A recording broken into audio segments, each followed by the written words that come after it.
Rocknrolla stars Gerard Butler as 1-2, Idris Elba as Mumbles, Tom Hardy as Handsome Bob.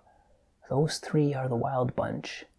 Tom Wilkinson as Lenny Cole, Mark Strong as Archie, Thandie Newton as Stella, Carol Roden as Yuri Omovich, and Toby Kebbell as Johnny Quid. It was written and directed by Guy Ritchie and released on Blu-ray August 1st, 2011.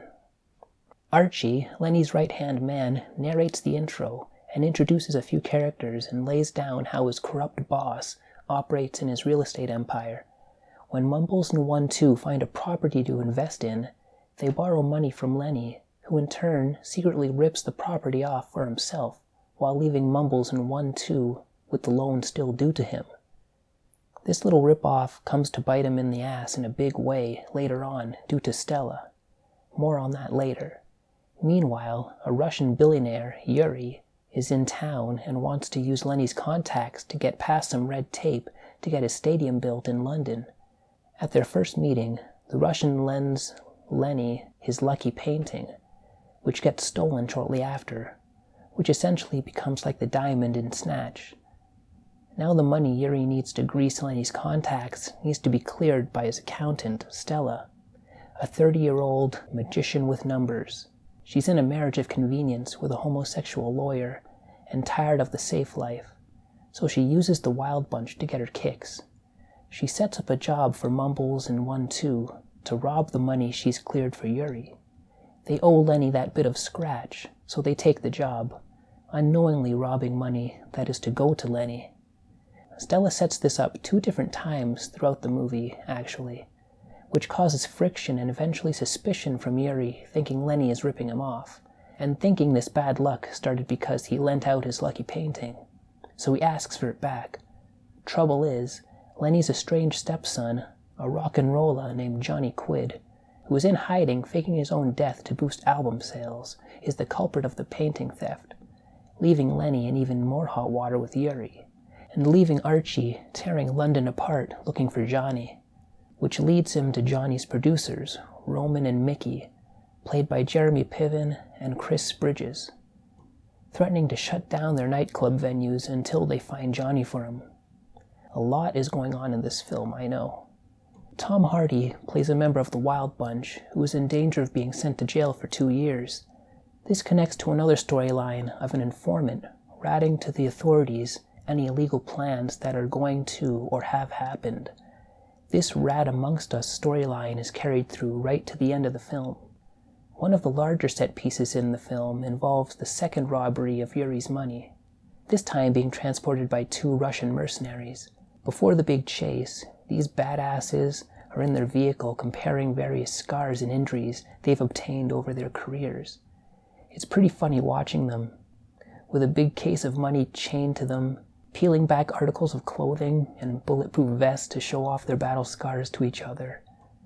When Mumbles, 1-2, and Handsome Bob try getting the money from these seemingly unstoppable beasts, it triggers a large scene sequence of one of the most awesome and coolest on-foot chases I've seen. They eventually manage getting away with the cash, but it's not the last we see of the Russian mercenaries. Plus, Stella's dangerous thrill-seeking unexpectedly comes back to bite her in the ass.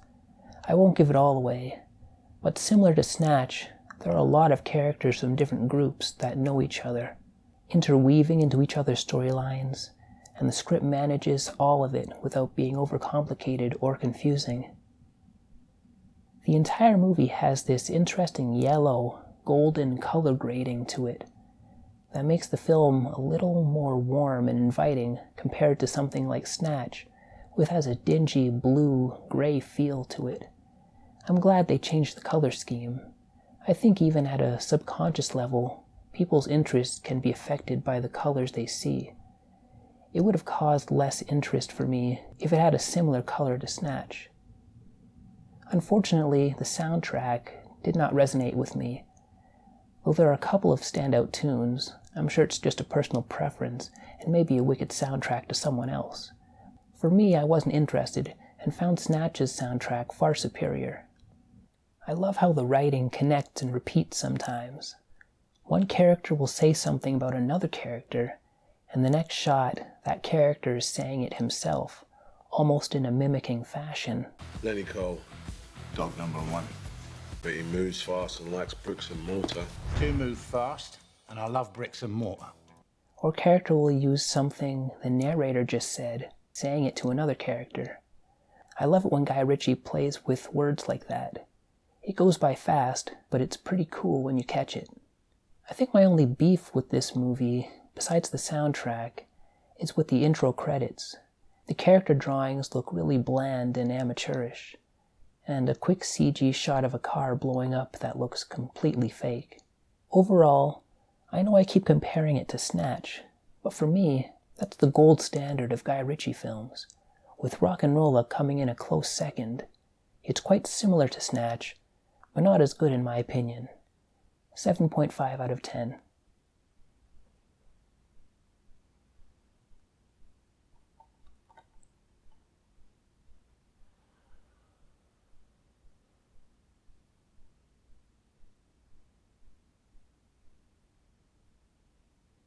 I own this town, but owning is getting expensive for old-school London gangster Lenny Cole, Tom Wilkinson.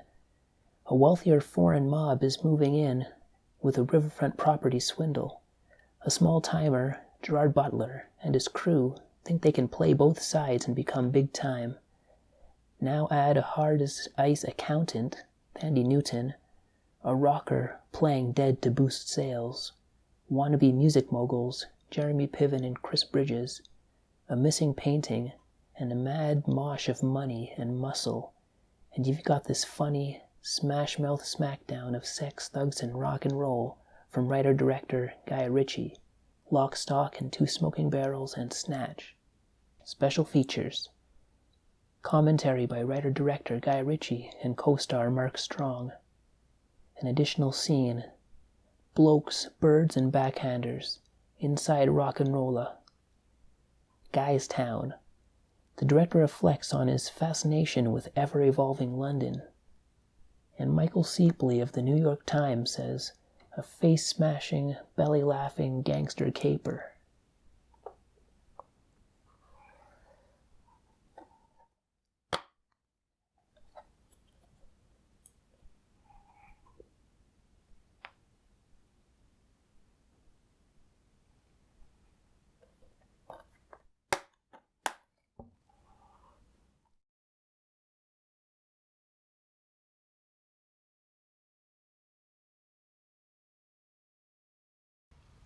Well, what's wrong? Where's the famous Archie smile? You got to watch yourself with this lot. I mean, times are changing. They ain't no respecters of the old school. Oh, bollocks. There's no school like the old school, and I'm the headmaster. That's why he come to me. Got it?